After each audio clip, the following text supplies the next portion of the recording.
Shalom dikasih Tuhan, selamat hari Minggu. 2 hari lagi kita akan sama-sama merayakan kemerdekaan Indonesia yang ke-76. Itu sebabnya hari ini masih bertema kemerdekaan. Saya pakai baju warna merah, tema di belakang merah putih. Merdeka, merdeka. Kita bersyukur 76 tahun Tuhan menyertai bangsa kita, Tuhan menyertai negara kita, dan saya percaya walaupun masih dalam suasana pandemi kurang lebih 2 tahun belakangan ini, tetapi saya percaya Tuhan yang sama yang menyertai kita 76 tahun ini, yang akan menyertai kita juga di tahun-tahun yang akan datang. Saya percaya kemuliaan Tuhan akan semakin dinyatakan di atas bangsa dan negara kita, yang juga percaya sama-sama katakan amin. Puji Tuhan. Baik, saudara kasih Tuhan, sebelum kita mendengarkan firman Allah, mari kita sama-sama bersatu hati di dalam doa. Kita berdoa. Syukur buat segala kebaikan Tuhan. Kami sangat bersuka cita walaupun dalam suasana pandemi kami bisa merayakan 76 tahun Tuhan menyertai bangsa dan negara kami ini, ya Allah. Kami sangat berbahagia bahwa Tuhan sangat mengasihi negeri kami, mengasihi bangsa kami. Itu sebabnya hari ini, ya Allah, di minggu yang indah ini kami datang di hadapan Tuhan dan kami rindu untuk mendengarkan firman Allah. Mari sampaikan isi hatimu supaya kami menerima berkat dari firman Allah, berkat yang juga memerdekakan kehidupan kami Tuhan. Berdoa dan mengucap syukur, siap mendengarkan firman Allah. Mari bersama-sama dengan saya kita katakan amin. Puji Tuhan. Saudara kasih Tuhan, kalau 76 tahun yang lalu kita mengerti dan kita memahami bagaimana bangsa dan negara ini mengalami kemerdekaan karena ada pahlawan-pahlawan yang berjuang untuk kemerdekaan, maka saya mau mengajak saudara hari ini juga mengingat bahwa 2000 tahun yang lalu ada pahlawan sesungguhnya yang juga berjuang bagi kemerdekaan kita. Bukan hanya bagi kemerdekaan satu atau dua orang atau satu bangsa, tetapi kemerdekaan untuk seluruh umat manusia. Sehingga kita ini yang firman Tuhan katakan berdosa, kehilangan kemuliaan Allah, dan seharusnya menerima upah dari dosa, yaitu maut, dimerdekakan. Dan hari ini disebut sebagai orang-orang yang merdeka. Itu sebabnya hari ini saya ingin menyampaikan kebenaran firman Allah, dan saya beri judul firman Tuhan hari ini dengan judul Merdeka dalam Kristus. Sekali lagi saya akan menyampaikan firman Tuhan hari ini dengan judul Merdeka di dalam Kristus. Mari kita buka Alkitab kita dalam Galatia pasal yang kelima ayat yang pertama. Galatia pasal yang kelima ayat yang pertama kita akan baca bersama-sama. Saya juga akan bacakan untuk saudara semua. Dalam Galatia pasal yang kelima ayat yang pertama, demikianlah firman Allah. Supaya kita sungguh-sungguh merdeka. Katakan sungguh-sungguh merdeka. Haleluya. Ternyata ada orang yang merdeka tetapi tidak sungguh-sungguh. Tetapi kita mau belajar sama-sama supaya kita sungguh-sungguh merdeka. Firman Tuhan katakan begini, Kristus telah memerdekakan kita. Yang percaya katakan amin.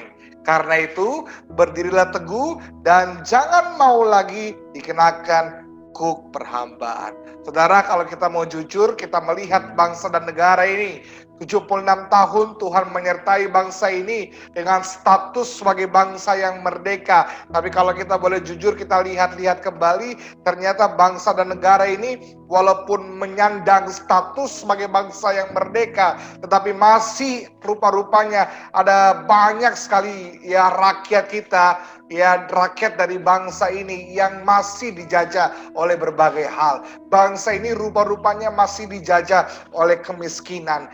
Bangsa ini juga rupa-rupanya masih dijajah oleh orang-orang yang berperilaku jahat, orang-orang yang korupsi, orang-orang yang mementingkan diri sendiri. Bangsa ini juga ternyata masih dijajah oleh orang-orang yang kurang pendidikan, dan masih banyak lain. Ternyata walaupun status bangsa ini ya sebagai bangsa yang merdeka. Kalau kita mau jujur, masih banyak bagian-bagian atau bidang-bidang dari bangsa ini yang rupa-rupanya masih dijajah oleh berbagai hal. Demikianlah juga seringkali dalam kehidupan kita. Sekalipun 2000 tahun yang lalu Yesus telah mati bagi setiap kita, Yesus telah memerdekakan kita. Pertanyaannya bagi setiap kita, sudahkah kita hari ini sungguh-sungguh merdeka? Sudahkah kita lihat kehidupan kita dan kita menghayati, kita mengingat kematian Yesus bagi setiap kita, dan kematian Yesus sudah sungguh-sungguh merdekakan kita? Atau justru hari ini rupa-rupanya kita masih dijajah oleh banyak hal? Atau walaupun Yesus sudah mati bagi kita, ternyata kita ini masih memperbudak atau memperhamba diri kita ya dengan banyak hal. Itu sebabnya hari ini saya berdoa melalui firman Tuhan hari ini. Saya akan bagikan saudara dikasih Tuhan. Setidaknya secara sederhana. Ada 3 kebenaran penting tentang bagaimana Kristus seharusnya memerdekakan kita. Dan kita ini hidup sebagai orang-orang yang merdeka. Harusnya sebagai orang percaya kita memahami kemerdekaan Kristus adalah kemerdekaan yang sejati bagi setiap kita. Dan bagaimana supaya kita ini mengalami kemerdekaan yang sejati. Saya akan bagikan 3 kebenaran hari ini bagi setiap kita. Setidaknya tentang 3 hal penting berkaitan tentang kemerdekaan yang sejati. 3 kebenaran tentang kemerdekaan sejati. Kita akan sama-sama dengarkan firman Allah. Dan saya berdoa setelah mendengarkan firman Allah ini, saudara mendapatkan rema. Dan saudara bisa hidup sebagai orang-orang yang dimerdekakan secara sejati. Yang pertama saudara kasih Tuhan, saya membagikan bagi setiap kita. Bahwa kebenaran tentang kemerdekaan sejati, kemerdekaan di dalam Kristus. Yang pertama poin penting adalah kemerdekaan sejati hanya ada di dalam Kristus. Saudara kasih Tuhan, kemerdekaan sejati hanya ada di dalam Kristus. Tanpa Kristus tidak akan ada kemerdekaan. Saya percaya saudara, itu sebabnya Yesus perlu datang ke dunia. Kenapa? Karena manusia ini tidak dapat menyelesaikan dosanya sendiri. Karena manusia tidak dapat memerdekakan dirinya sendiri. Itu sebabnya Kristus perlu hadir bagi setiap kita. Karena Yesuslah satu-satunya jalan kemerdekaan kita. Tanpa Yesus maka kita akan dijajah oleh dosa. Kita akan dijajah oleh maut. Tetapi Yesus begitu mengasihi kita. Allah begitu mengasihi kita. Itu sebabnya dikirimkan putranya yang tunggal. Sehingga melalui dia kita dapat memperoleh kemerdekaan. Alkitab mencatat dalam Yohanes pasal yang ke-8 ayat yang ke-32. Yohanes pasal yang ke-8 ayat yang ke-32. Demikianlah firman Allah. Dan kamu akan mengetahui kebenaran. Dan kebenaran itulah yang akan memerdekakan kamu.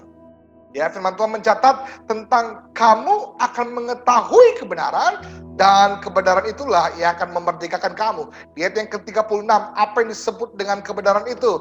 Yaitu adalah jadi apabila anak itu memerdekakan kamu, kamu pun benar-benar merdeka. Kebenaran yang dimaksudkan adalah bahwa kita menyadari kemerdekaan yang kita miliki hanya dapat kita miliki melalui Kristus. Yesuslah satu-satunya jalan kemerdekaan bagi setiap kita. Itu sebabnya kita harus menyadari bahwa untuk mengalami kemerdekaan sejati dalam kehidupan kita, firman Tuhan mencatat Kristus telah memerdekakan kita supaya kita sungguh-sungguh merdeka. Maka tidak ada jalan lain yang dapat memerdekakan kita hanya Kristus. Seringkali hari-hari ini banyak kita yang paham dengan persis bahwa Yesus telah memerdekakan kita. Paham dengan betul bahwa Yesus telah mati supaya kita menjadi merdeka. Tetapi rupa-rupanya kita boleh sadar bahwa kita ini masih dijajah oleh banyak hal. Kita masih memperbudak diri kita oleh dosa. Banyak dari kita mungkin yang belum bisa merdeka dari dosa-dosa tertentu. Saya mau katakan hari ini saudara dikasih Tuhan, kita hanya dapat merdeka ketika kita sadar bahwa kemerdekaan itu hanya datang dari pada Yesus. Berapa banyak orang yang berusaha dengan kekuatannya sendiri untuk merdeka, lepas dari berbagai keterikatan. Dan saya mau katakan begini saudara dikasih Tuhan, usaha tanpa menyadari bahwa Kristus telah sumber kemerdekaan kita hanya akan berujung kepada frustasi dan keputusasaan. Semakin kita berusaha untuk melepaskan diri kita dari keterikatan tanpa mengandalkan Yesus, tanpa melibatkan Yesus, maka usaha kita hanya akan membawa kita berujung kepada frustasi dan keputusasaan. Karena kita sebagai manusia tidak akan dapat memerdekakan diri kita sendiri. Sebagai manusia, kita tidak dapat melepaskan diri kita dari belenggu dosa. Yang hanya mampu melepaskan diri kita, yang hanya mampu memerdekakan kita, hanya Kristus Yesus Tuhan. Itu sebabnya Alkitab mencatat, saudara kasih Tuhan. Firman Tuhan mencatat di dalam 2 Korintus 3 ayat 17, demikianlah firman Allah. Sebab Tuhan adalah roh, dan di mana ada roh Allah, di situ ada kemerdekaan. Maka yang sanggup memerdekakan kita memang hanya Tuhan. Hanya Yesus dan roh Allah. Kita sebagai manusia seringkali kita sadar kok. Kita ini dibelenggu oleh berbagai macam hal. Kita ini diperbudak oleh dosa. Mungkin hari ini kita masih terikat oleh dosa-dosa tertentu. Kita belum sungguh-sungguh merdeka. Kita sadar kok kita masih dijajah oleh dosa, oleh banyak hal. Dan saya mau katakan begini, satu-satunya jalan agar kita bisa mengalami kemerdekaan yang sejati, kita boleh sungguh-sungguh merdeka. Yang pertama, kita hanya bisa datang kepada Tuhan. Karena Dialah sumber kemerdekaan kita. Mengandalkan diri sendiri tidak akan pernah membawa kita merdeka. Tidak akan pernah melepaskan diri kita. Datang kepada Yesus. Datang kepada Tuhan. Karena Tuhanlah yang sanggup memerdekakan kita. Yang kedua, rohnya yang di dalam diri kita. Roh Allah yang dalam diri kita yang akan memampukan kita untuk hidup sebagai orang yang merdeka. Untuk mengambil langkah-langkah merdeka dalam kehidupan kita. 2000 tahun yang lalu, Yesus telah mati bagi kita. Supaya apa? Supaya kita ini terlepas daripada kuasa dosa. Terlepas daripada kuasa kutukan maut, saudara dikasih Tuhan. Sehingga hari ini saya dan saudara, kita disebut sebagai orang-orang yang merdeka. Karena Yesus telah memerdekakan kita. Kita akan belajar lebih lagi di poin-poin selanjutnya. Tetapi poin penting yang pertama, berkaitan dengan kebenaran tentang kemerdekaan yang sejati, adalah menyadari bahwa kemerdekaan itu hanya dapat kita peroleh melalui Kristus. Maka kalau hari ini kita masih ada terikat atau masih dijajah oleh dosa, masih ada dosa-dosa yang terus membelenggu kita, kita tahu kok ini nggak benar, kita tahu kok ini salah, kita tahu kok ini bukan hal yang baik, bukan hal yang Tuhan inginkan. Saya mau katakan, mari datang kepada Tuhan. Karena Dia yang sanggup memerdekakan kita. Bawa setiap belenggu-belenggumu, Dia yang akan melepaskan engkau, membebaskan engkau. Mari andalkan Tuhan. Ya, ada lagu yang berkata begini, sujud di altarnya, ku bawa hidupku, ku terima anugerahnya, Dia ampuniku dan bebaskanku. Dia ubah hidupku, baharui hatiku, sesuatu terjadi saat datang di altarnya. Kita hanya akan bisa mengalami kemerdekaan yang sesungguhnya ketika kita mau datang kepada Tuhan. Karena sumber kemerdekaan kita hanya datang dari Tuhan. Bapak Ibu, kalau hari ini kita melihat mungkin ada saudara, keluarga, anak, atau rekan kita yang seolah-olah dibelenggu oleh dosa, ya berada di bawah kuasa dosa. Mari kita datang kepada Tuhan. Kita serahkan kepada Tuhan. Karena Tuhanlah yang mampu untuk sungguh-sungguh memerdekakan mereka. Tuhan yang sungguh-sungguh, hanya Tuhan yang mampu untuk sungguh-sungguh melepaskan mereka dari belenggu-belenggu dosa. Kita bawa kepada Tuhan, kita berdoa, kita minta Tuhan turun tangan. Maka saya percaya kuasa Allah akan memerdekakan setiap kita. Yang percaya, katakan amin. Jadi kebenaran yang pertama kita belajar setelah dikasih Tuhan, bahwa kemerdekaan kita hanya datang dari Allah. Sumber kemerdekaan kita hanya Kristus Yesus Tuhan. Yang kedua, saya mau bagikan kepada kita bahwa berkaitan dengan kebenaran tentang kemerdekaan yang sejati. Yang poin yang kedua adalah kemerdekaan sejati bukan suka-suka kita, tapi suka-suka Tuhan. Maksudnya apa? Ketika kita dimerdekakan, maka kemerdekaan yang kita peroleh bukan untuk suka-suka kita, tapi suka-suka Tuhan. Bukan untuk kepentingan kita, tapi untuk kepentingan Tuhan. Maka kita mencatat dalam Galatia pasal yang ke-5 ayat ke-13. Saudara-saudara, memang kamu telah dipanggil untuk merdeka. Ya, Bapak Ibu, memang kita ini dipanggil untuk merdeka.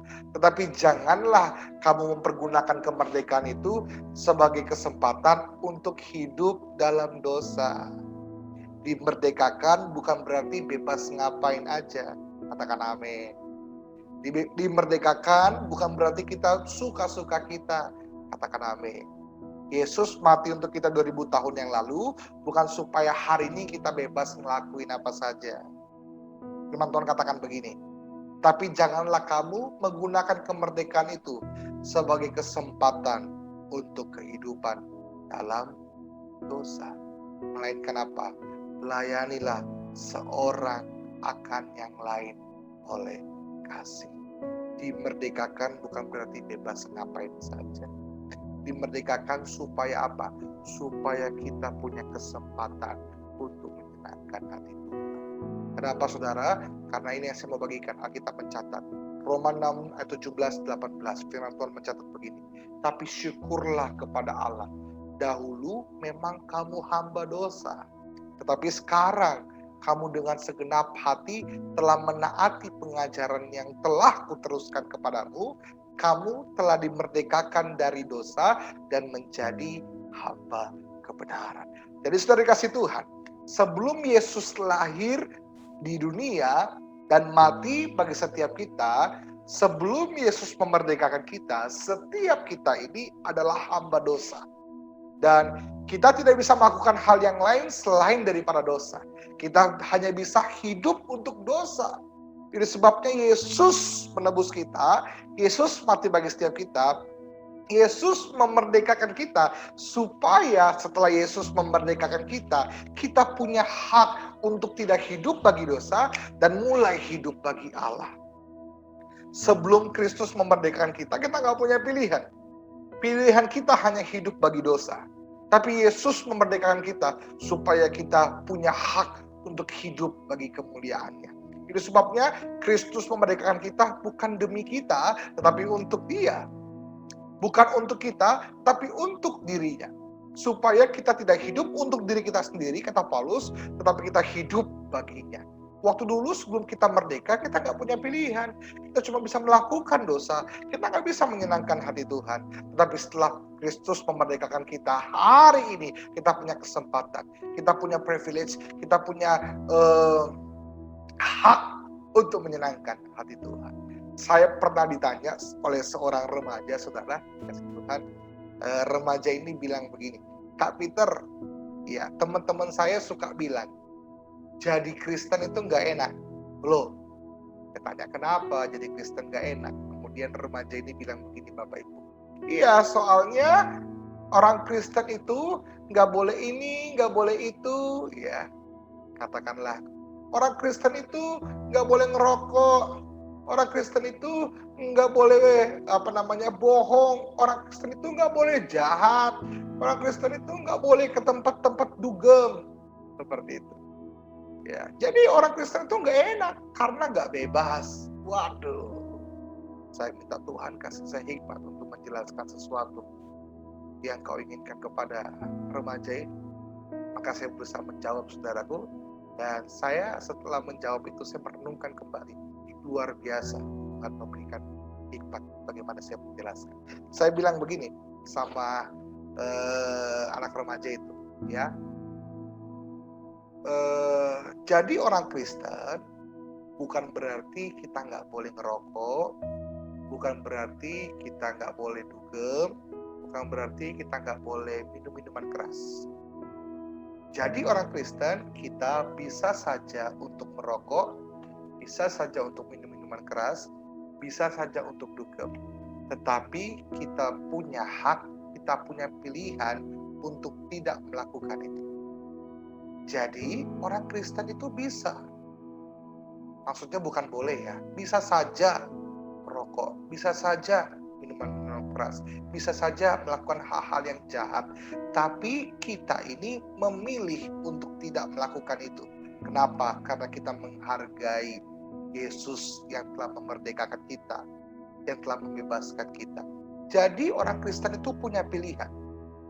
Kita bisa saja melakukan hal yang jahat, tapi kita dimerdekakan supaya kita bisa memilih untuk tidak melakukan itu. Kemudian saya tanya, coba kamu lihat teman-teman kamu. Berapa banyak mereka yang justru ketika merasa bebas, merasa merdeka, bisa merokok, bisa minuman-minuman keras.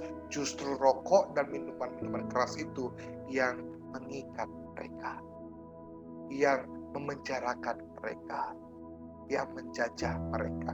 Mereka nggak bisa berhenti ngerokok, mereka nggak bisa berhenti dugem, mereka nggak bisa berhenti minuman keras. Mereka terikat dengan semua itu. Mereka nggak bisa memilih seperti kita. Hari ini dengarkan baik. Kita bersyukur saudara dikasih Tuhan. Kita telah dimerdekakan supaya kita bisa memilih untuk hidup bagi Allah. Dulu nggak bisa. Sebelum Kristus memerdekakan kita, kita cuma bisa hidup bagi dosa. Tapi Yesus mati buat kita supaya kita tidak lagi hidup bagi dosa. Dan kita bisa disebut sebagai anak-anak Allah yang hidup bagi Dia. Jadi kalau orang bilang, jadi orang Kristen gak enak, saudara, karena gak bisa ini, gak bisa itu, saudara bisa jawab, sama seperti yang saya katakan. Sebenarnya kita bisa saja melakukan semua itu, tapi kita memilih untuk tidak melakukannya, karena kita menghargai kematian Kristus. Saudara perlu pahami, ada dua hal yang berbeda. Kemerdekaan yang ditawarkan oleh dunia, dan kemerdekaan yang datang dari Allah. Kemerdekaan yang dari dunia mengajari kita tentang bebas yang bablas.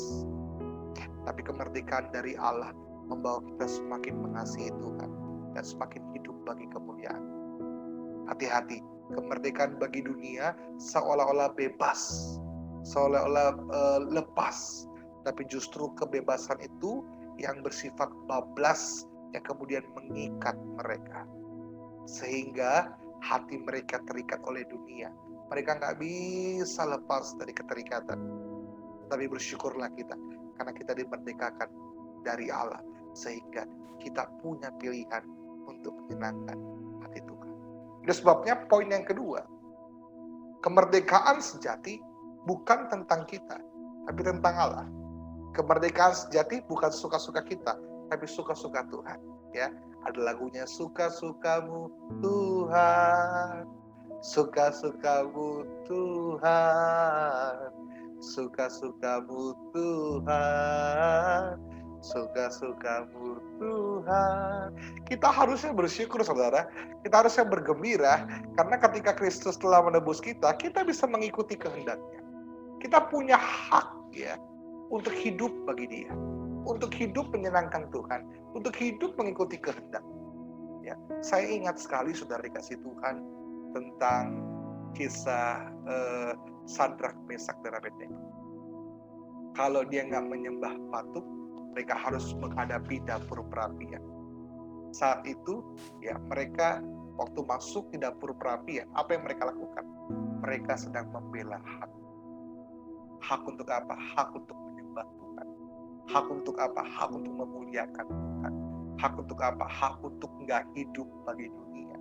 Dan kita bersyukur hari ini kita diberikan hak itu, saudara. Kita bisa memilih untuk menyenangkan Tuhan. Kita bisa memilih untuk memuliakan Tuhan. Ingat Daniel harus dibuang ke gua singa. Untuk apa? Hanya untuk memperjuangkan haknya. Supaya dia tidak mencoreng kehidupannya dengan apa yang dilakukan oleh orang-orang. Dia harus memperjuangkan sampai mempertaruhkan nyawa. Supaya apa? Haknya untuk menyenangkan Allah. Maka dengarkan saya anak-anak muda. Dengarkan saya anak-anak muda. Kekudusan bukan kewajiban. Kekudusan adalah hak kita. Hidup benar itu bukan kewajiban. Hidup benar itu adalah hak buat kita. Setelah Yesus mati buat kita, kita ini punya hak untuk hidup benar. Ya, saya berusaha untuk menjelaskan ini dengan cara sederhana supaya kita mengerti. Jadi anak-anak Allah itu privilege. Jadi anak-anak terang itu hak. Jangan biarkan iblis merampas hakmu. Kamu punya hak untuk hidup benar. Kamu punya hak untuk menyenangkan Tuhan. Kamu punya hak untuk memuliakan Tuhan. Maka pakailah hak itu. Lucu rasanya kalau anak-anak muda merasa berat hidup bagi Tuhan. Merasa berat hidup untuk Tuhan. Kenapa? Karena mereka rasa ini menjadi kewajiban, harus ini, harus itu. Padahal tahukah kita bahwa Kristus mati buat kita supaya kita punya kesempatan itu untuk menyenangkan Dia, untuk hidup benar, untuk hidup memuliakan Tuhan. Maka hidup benar, hidup menyenangkan Tuhan adalah hak kita karena Yesus sudah bayar bagi kita. Ya. Kalau saya, saudara, ajak saudara jalan-jalan. Kemudian saya ajak saudara lihat satu mobil. Ini kita cerita-cerita aja tuh. Saudara, kemudian saya minta, saudara boleh tunjuk mobil yang mana saja. Saudara boleh lihat yang mana saja. Saudara boleh tunjuk. Ketika saudara memilih salah satu mobil, saya bilang, saya bayar mobil itu untuk saudara. Saya kasih mobil ini untuk saudara. Saya yang keluar harga, saya yang bayar harganya, saya yang keluarkan uang, supaya saudara bisa bawa pulang mobil ini. Kemudian saudara, tugas saudara sederhana. Tugas saudara cuma tinggal naik mobil ini, nyetir, bawa pulang sampai ke rumah. Tapi lucu rasanya saudara. Kalau waktu saya minta saudara untuk nyetir mobil ini, bawa pulang mobil ini, saudara merasa saya perintah-perintah. Atau saudara merasa saya nyuruh-nyuruh. Apaan sih? Ya, nyuruh-nyuruh. Ngasih kerjaan aja suruh bawa mobil. Padahal mobil ini saya bayar mahal harganya supaya saudara bisa punya mobil itu. Supaya saudara bisa bawa pulang mobil itu. Saya keluarkan harga yang mahal karena saya mengasihi saudara, saya pengen ngasih mobil. Tapi kalau saudara nggak mau ngambil mobil itu, saudara nggak mau nyetir, nggak mau bawa pulang, saudara merasa itu berat, beban buat saudara, saudara nggak akan dapetin mobil yang berharga itu. Demikian pula dengan keselamatan kita. Kristus mati untuk kita, supaya kita memperoleh keselamatan. Tapi kalau kita nggak mau kerjakan keselamatan kita, bukan Kristus yang rugi, kita yang rugi. Dia bayar mahal untuk kita, kok kita menyanyiakan itu. Jadi kalau kita hari ini hidup menyenangkan Tuhan, kalau hari ini hidup kita memuliakan Tuhan, kita hidup sesuai dengan kehendak dari kasih Tuhan, bersyukurlah kita, karena kita punya kesempatan itu. Sebelum Kristus memerdekakan kita nggak punya. Kita cuma bisa hidup untuk dosa. Tapi hari ini orang-orang benar memuliakan Tuhan. Ini sukacita kita karena Kristus telah memerdekakan kita. Yang bersukacita katakan amin. Jadi kemerdekaan di dalam Tuhan bukan tentang kita, tetapi tentang Dia. Bukan suka-suka kita, tapi suka-suka Tuhan.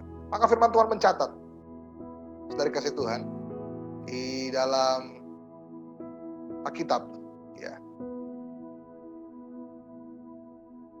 Tetapi syukurlah kepada Allah dahulu memang kamu berdosa. Sebelumnya di Galatia 5:13. Tetapi janganlah kamu menggunakan kemerdekaan itu sebagai kesempatan untuk kehidupan dalam dosa. Supaya kita ini bukan lagi memilih untuk menjadi hamba dosa. Tetapi apa? Firman Tuhan catat di kalimat terakhir. Melainkan layanilah seorang akan yang lain oleh kasih.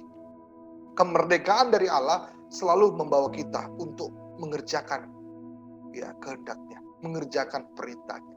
Ya. Ada kalimat perintah di akhir dari ayat ini. Layanilah seorang akan yang lain. Artinya apa? Kemerdekaan dari Tuhan selalu membawa kita seharusnya mengerjakan kehendak Allah. Mengerjakan apa yang Dia inginkan. Yang ketiga, yang terakhir setelah dikasih Tuhan. Saya akan selesai di sini.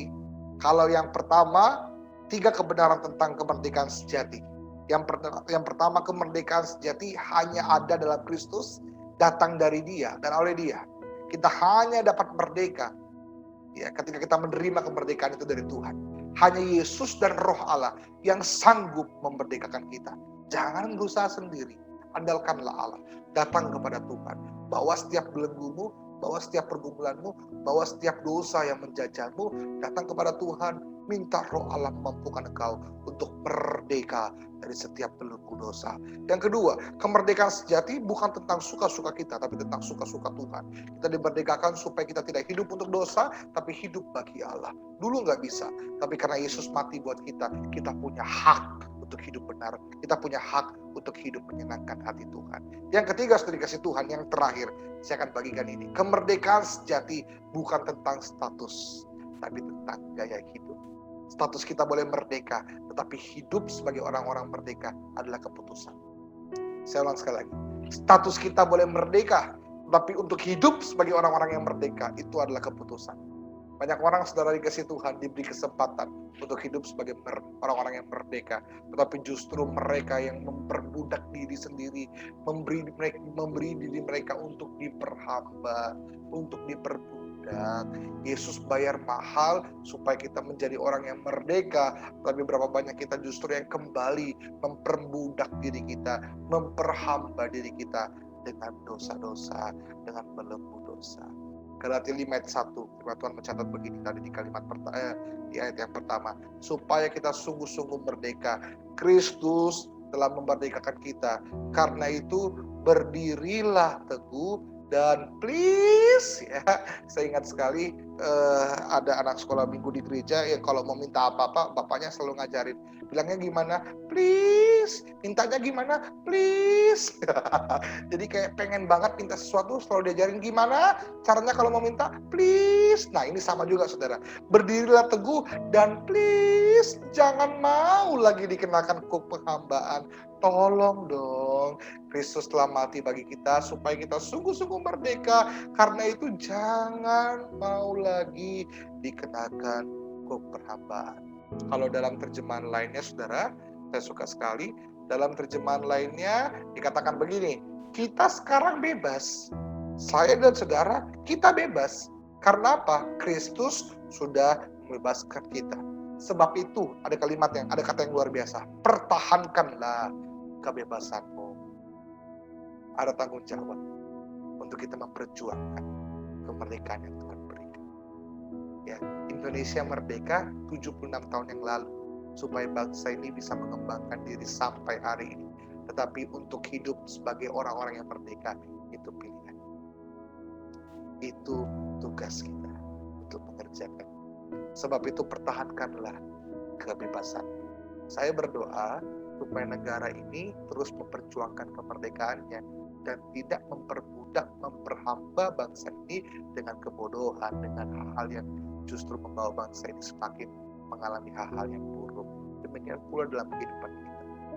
2000 tahun yang lalu, Kristus telah memerdekakan kita supaya kita hidup sebagai orang-orang yang merdeka. Tapi hari ini, kau mau hidup sebagai orang merdeka atau sebagai budak dari belenggu dosa, itu adalah pilihan kita. Makanya jangan mau diperhamba lagi. Jangan mau diperhamba. Ya, semoga kematian Yesus mengingatkan kita bahwa kita diberharga. Semoga penebusan Yesus mengingatkan kita bahwa harga yang dia bayar itu begitu mahal supaya kita bisa merdeka. Tidak mudah, tapi yang poin pertama, Roh Allah yang akan mampukan kita untuk hidup sebagai orang merdeka. Pertanyaannya adalah, apakah kita rindu dan sungguh-sungguh mau hidup sebagai orang yang merdeka? Saya ingat, saudaraku, sahabat Tuhan yang berkata seperti ini, orang yang tidak bisa merdeka adalah orang yang tidak ingin merdeka. Dia nggak akan bisa merdeka, kenapa? Karena dia nggak ingin. Saya ke Palangkaraya, saudara, lucu sekali. Saya ke Palangkaraya, saya nggak sebut penjaranya, mungkin cuma oknum atau salah satu penjara saja yang saya layani. Saya berkunjung ke sana, tapi ini yang saya temukan.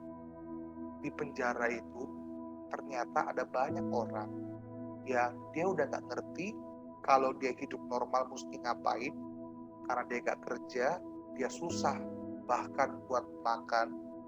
Makanya dia merasa justru penjara adalah tempat yang nyaman. Karena di penjara itu dia bisa makan, dia bisa ketemu orang, dia bisa punya teman, dia punya komunitas di penjara. Jadi justru kalau dia dikeluarin dari penjara, dia bingung mau ngapain. Ini fakta, saudara. Banyak orang di penjara Palangkaraya, saya nggak sebut penjara mananya, tapi di sana yang saya temui, oknum-oknum yang saya temui, orang-orang yang berulang kali sudah keluar dari penjara, tapi justru memilih itu masuk kembali. Karena di dalam penjara itu mereka merasa lebih nyaman, lebih enak. Ya, mereka bisa sudah terlanjur nyaman tinggal di sini. Wah, ini mengerikan, saudara. Jangan-jangan kita tanpa kita sadari, kita nyaman di tempat-tempat yang memenjarakan kita. Padahal Kristus telah berjuang untuk kemerdekaan kita. Bayangkan, saudara, kalau saya punya saudara atau punya rekan yang di penjara. Saya bayar tebusannya supaya dia itu dikeluarin dari penjara. Saya bayar tebusannya yang mahal supaya teman saya ini, rekan saya ini bisa bebas dari penjara. Saya bayar. Saya nggak punya uang, saya cari. Saya kerja keras supaya saya bisa tebus dia. Supaya dia keluar dari penjara. Tapi setelah saya tebus, setelah saya bayar jaminannya, dia keluar dari penjara, nggak berapa lama, 1 bulan setelahnya, dia masuk penjara lagi. Sedih kali saya lah. Kemudian dia bilang lagi, emang lebih enak di sini, tahu? Lebih enak di sini. Sedihnya saya. Kenapa? Karena ternyata rekan saya ini lebih nyaman di penjara. Padahal justru kalau dia keluar dari penjara, mungkin ada banyak hal yang dia bisa lakukan. Justru penjara bukan rumah, bukan tempat. Tapi karena mungkin dia terlalu nyaman di sini. Saya berdoa kita ini menjadi orang-orang yang merdeka secara sejati. Kristus memerdekakan kita supaya kita hidup sebagai anak-anak Allah. Dosa bukan rumah. Ya, jangan kita nyaman di situ. Kita ini anak-anak Allah. Tuhan ingin bahwa kita kembali menjadi anak-anak Allah. Maka ya kita di ayat selanjutnya firman Tuhan mencatat begini. 1 Petrus 2:16. Hiduplah sebagai orang merdeka. Ya, coba boleh tepuk dada kita sama-sama bilang begini. Hidup sebagai orang merdeka. Hidup sebagai orang merdeka. Hidup sebagai orang merdeka. Hidup sebagai orang merdeka. Ya, karena Kristus telah memerdekakan kita. Jadi merdeka bukan tentang status. Merdeka soal keputusan dan gaya hidup. Kita boleh dimerdekakan secara status, tapi untuk hidup sebagai orang merdeka itu pilihan. Hiduplah sebagai orang merdeka dan bukan seperti mereka yang menyalahgunakan kemerdekaan itu untuk menyelubungi kejahatan-kejahatan mereka. Tetapi apa? Hiduplah sebagai anak. Saya berdoa firman Tuhan hari ini bisa menolong kita. Saya berdoa kita mulai merubah gaya hidup kita. Kita punya mental yang merdeka, yang gak mau diperhamba, yang gak mau diperbudak. Saya mungkin gak tahu apa penjara-penjara kecil dalam kehidupan kita. Apakah itu penjara dosa atau penjara masa lalu yang kita mungkin belum bisa selesaikan. Tapi yang saya tahu Tuhan rindu kita hidup sebagai orang yang merdeka. Kita gak terikat oleh dosa. Kita gak terikat oleh masa lalu. Kita gak terikat oleh benci. Kita gak terikat oleh dendam. Kita gak terikat oleh amarah. Kita bebas. Kita hanya hidup untuk menyenangkan hati Tuhan. Maka itu saya berdoa hari ini saudara kasih Tuhan. 3 kebenaran tentang kemerdekaan sejati. Yang pertama, kemerdekaan hanya datang dari Kristus. Kemerdekaan sejati hanya ada dalam Kristus. Mari datang kepada Dia. Mari andalkan Tuhan. Supaya kita sungguh-sungguh merdeka. Kalau masih ada penjara-penjara dosa, penjara-penjara masa lalu, kemarahan, benci yang membelenggu kita, datang kepada Allah. Mari serahkan kepada Tuhan. Maka kita berdoa, roh Allah di dalam kita memampukan kita untuk hidup sebagai orang merdeka. Yang kedua, kemerdekaan sejati bukan suka-suka kita. Sudah dimerdekakan, saatnya kita menyenangkan Allah. Hiduplah sebagai anak-anak Allah, karena itu hak kita. Hiduplah dalam kebenaran, hiduplah dalam kehendak Tuhan, karena itu hak kita. Untuk hidup sebagai anak-anak Allah, Yesus bayar begitu mahal harganya. Maka jangan disia-siakan. Yang ketiga, kemerdekaan sejati bukan tentang status, tapi tentang gaya hidup. Status boleh dimerdekakan, tetapi hidup sebagai orang merdeka itu keputusan kita. Itu pilihan kita. Ya, saya berdoa 3 kebenaran ini, 3 firman Tuhan ini bisa menolong kita memahami kemerdekaan sejati di dalam Kristus. Mari kita tundukkan kepala, kita berdoa. Syukur bagi segala kebaikan Tuhan. Biarlah Tuhan firman Tuhan hari ini mengajari kami, memimpin kami supaya kami mengalami kemerdekaan yang sesungguhnya. Bahwa kemerdekaan hanya datang dari Kristus. Kemerdekaan bukan suka-suka kami, tapi suka-suka Tuhan. Dan kemerdekaan seharusnya adalah tentang gaya hidup, bukan cuma status kami. Bapa, belajar kami Tuhan untuk sungguh-sungguh hidup sebagai orang-orang yang merdeka. Supaya hati kami ini tidak dijajah dan dibelenggu oleh dosa, marah, kebencian, atau hal-hal yang tidak baik. Hidup kami ini hanya menyenangkan hati Tuhan. Terima kasih Bapa, terima kasih Tuhan. Kami terima segala berkat firman Allah, berdoa dan mengucap syukur dalam nama Tuhan Yesus. Sama-sama kita katakan amin. Puji Tuhan.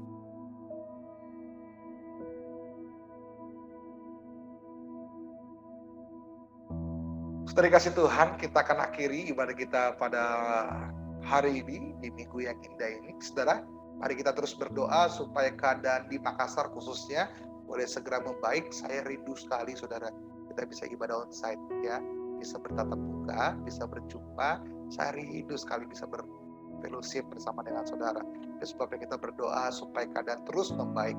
Memang tidak mudah saudara, kita perlu berhikmat, mencari waktu yang paling tepat untuk berjumpa dalam ibadah onsite. Tapi kita berdoa supaya waktu itu segera datang dan kita boleh beribadah bersama-sama kembali di rumah Tuhan. Mari kita akan mengakhiri ibadah kita pada hari ini, di minggu yang indah ini. Saya akan berdoa untuk kita semua mengakhiri ibadah kita. Terima kasih buat segala kebaikan Tuhan. Kami terima firman Allah yang luar biasa hari ini. Ibadah ini, ibadah hari ini sungguh memberkati kami ya Tuhan. Terima kasih Bapa yang baik. Biarlah di hari-hari ini setiap kami terus dalam keadaan yang baik, kami dalam kesehatan yang baik, kami dalam pemeliharaan Tuhan, kami dalam campur tangan Allah, kami semua melihat betapa Tuhan menyertai kami, melindungi kami, menjauhkan kami dari hal-hal yang jahat. Terima kasih Bapa yang baik, biarlah di hari-hari yang akan datang, hidup kami semakin mengasihi Tuhan, hidup kami semakin menyenangkan hati Tuhan. Kami yang sedang dalam pergumulan, Tuhan tolong kami. Kami yang sedang dalam kelemahan tubuh, Tuhan pegang tangan kami. Tuhan pulihkan kami supaya kami boleh kembali kuat. Memberkati setiap jemaat-Mu Tuhan. Terimalah berkat daripada Allah. Allah yang mengasihi Engkau, mencintai Engkau, mencurahkan berkat atas kehidupan-Mu. Diberkatilah pribadimu, diberkatilah keluargamu, diberkatilah studimu, pekerjaanmu, apapun yang kau perbuat, Tuhan buat berhasil. Engkau akan diberkati dan tidak hanya diberkati, kau akan menjadi berkat bagi banyak orang. Terimalah berkat daripada Allah Bapa mulai hari ini hingga Maranatha Kristus datang kali yang kedua menjemput setiap kita. Mari setiap kita yang sudah menerima berkat bersama-sama kita katakan amin. Puji nama Tuhan, selamat hari Minggu, Tuhan Yesus memberkati. Merdeka, merdeka, merdeka.